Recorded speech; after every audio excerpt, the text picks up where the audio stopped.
Wow, very nice indeed. What a sax solo we were treated to though, folks. That was incredible, wasn't it? Incredible sound, so well controlled and just gorgeous playing. Did you hear? Hello, welcome along. It is time for another reaction from me. So my name's Claire, I'm a flute player from Hull, East Yorkshire in the UK, and well, I'm trying to find out if music with flutes is fully flutifull or not. So today's track has been suggested by Mark F. Thank you so much, Mark, for suggesting this to react to. If you have a track you think I should be listening to, then please check out the pinned comment below and I would love to add it to my long list of things that I want to share here on the channel. So today we are listening to a track by Steve Hackett entitled Serpentine Song. So Steve Hackett, of course, is best known as the lead guitarist of Genesis. He was lead guitarist from 1971 to 1977, and you may have already seen my reaction to Supper's Ready by Genesis, on which Steve was performing. So if you haven't checked that out, of course you are welcome to do so. I'll leave the link up at the top.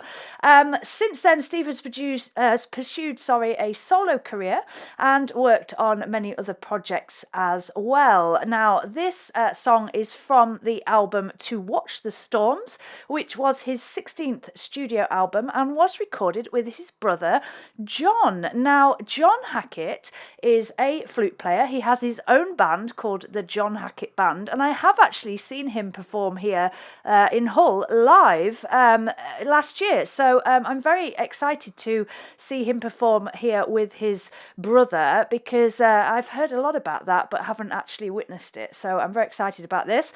And Serpentine Song is a song which has been written about their father, Mr. Peter Hackett. So without further ado, let's find out, folks, if it's flutifull. Here we go.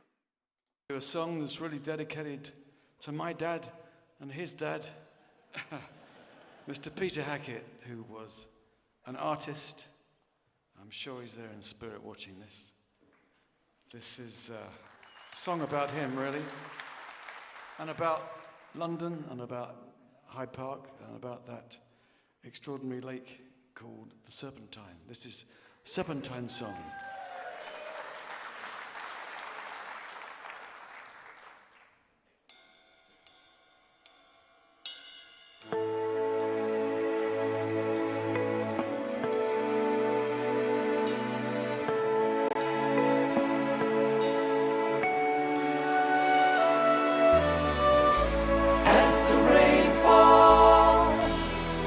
Its own tune on the roof of the bandstand. Keep off the grass sign by the lakeside, where it leaves you autumn.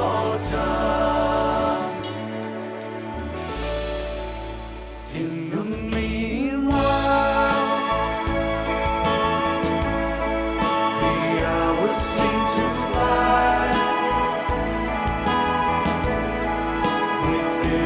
days and nights, take it in your stride.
Okay, so we'll just pause it there for a second. Wow, so what a gorgeous track. This is really different, isn't it? It's got a really interesting texture to it. And I think that's partly to do with the way the vocals are very heavily auto-tuned. Now, my first reaction to that was, I'm not sure I really like that sound, but I think overall it gives it a really interesting texture on top of the orchestra there. So I think it's growing on me the more I listen to it. Anyway, let's talk a bit about the flute. So we've got, we had flute in the background there, and it's what John was playing, I think, was doubled by the flutes in the orchestra. But then we had that little solo, and that was very much a John sounding solo, I think. Having heard some of his stuff previously, it's very kind of more jazz. I would say there's a strong kind of jazz feel to what he plays. And it's kind of this lovely balance between jazz and rock, and it just somehow really works, and it's very much his sound. John obviously plays on a vertical flute. It's quite unusual to see that. But it's a lovely sound that he produces, and I just think the way his solos work just sound very unique to me, and it's lovely. It's lovely to hear him, as I said previously, doing something with his brother here. And I love the sentiment of the song itself. You know, just everybody's connected, everybody passing from generation to generation. It's lovely. Let's see if we get any more flute.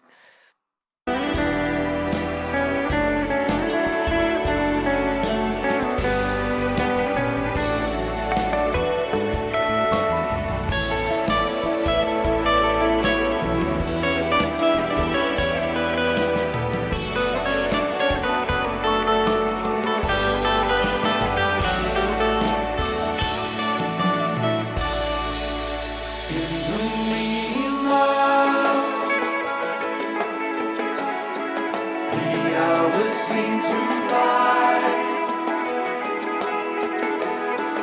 with busy days and nights. Take it in your stride. As worrying is interest paid on trouble, long before it's due, passing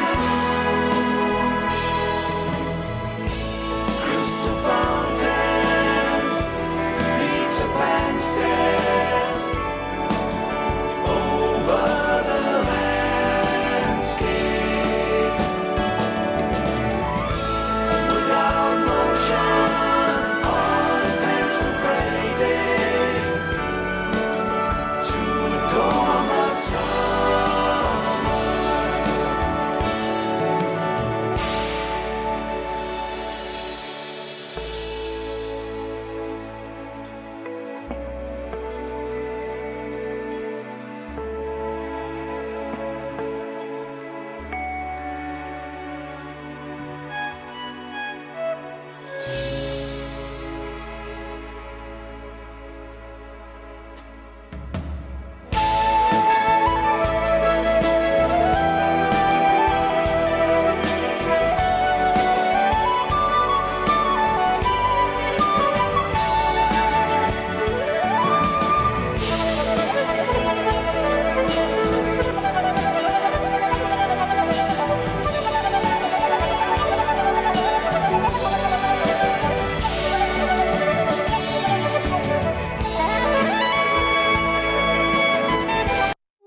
Sorry to just barge into the sax solo there. I just had to stop that. Wow, how cool was that? I wasn't expecting that kind of sound to just suddenly pop out there.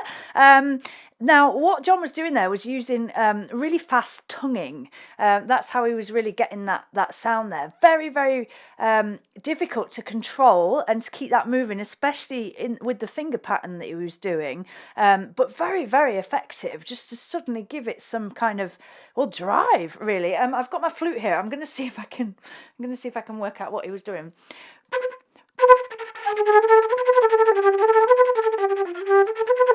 That's not quite the notes, is it? But I think that's the the technique. So he's using something that we call double tonguing, which is where I'm using the tip of my tongue, which you would traditionally use to make the notes nice and clean and clear.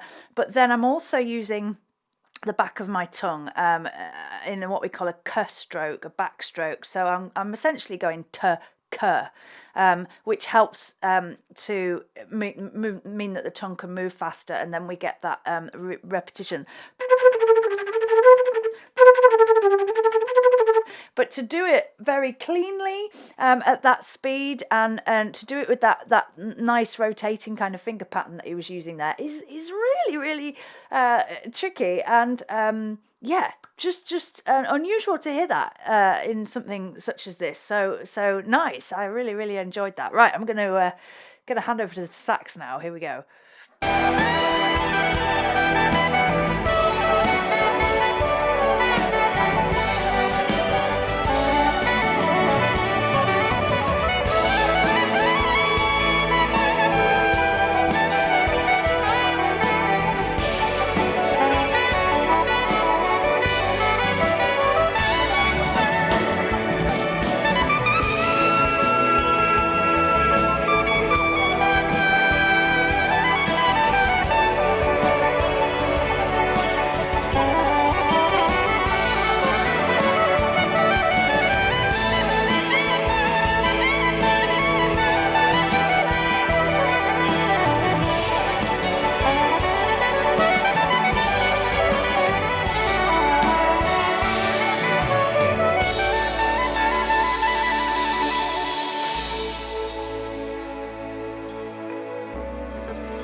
Wow, very nice indeed. What a sax solo we were treated to, though, folks. That was incredible, wasn't it? Incredible sound, so well controlled, and just gorgeous playing. Did you hear how John was keeping the flute going there with that same idea? And that was just like another gorgeous texture in there, just kind of bubbling away underneath that kind of soaring sax solo. And loved the ending as well with that lovely jazz chord. The vocal sound grew on me. I have to say that kind of auto-tuned vocodery kind of sound. It definitely grew on me. And I think if I listened to it again, I would probably would appreciate that from the off, because at first I just found that a little bit jarring. But lovely track, just a lovely track, and lots of interesting things in there, and I particularly wasn't expecting that sudden kind of tonguing there from John on the flute. So wonderful stuff indeed. I think we can definitely say, oh yes, that is Flutifull. Thank you again to Mark for suggesting that for me to react to, and yeah, I hope you can join me here again soon, or perhaps on one of my Flutifull Time live streams where I play all your suggestions and some of my own covers and other tracks that I like to play as well. So do come along, all the details are on my channel page. I hope to see you soon, and until I do, make sure you stay Flutifull. Thanks folks, bye!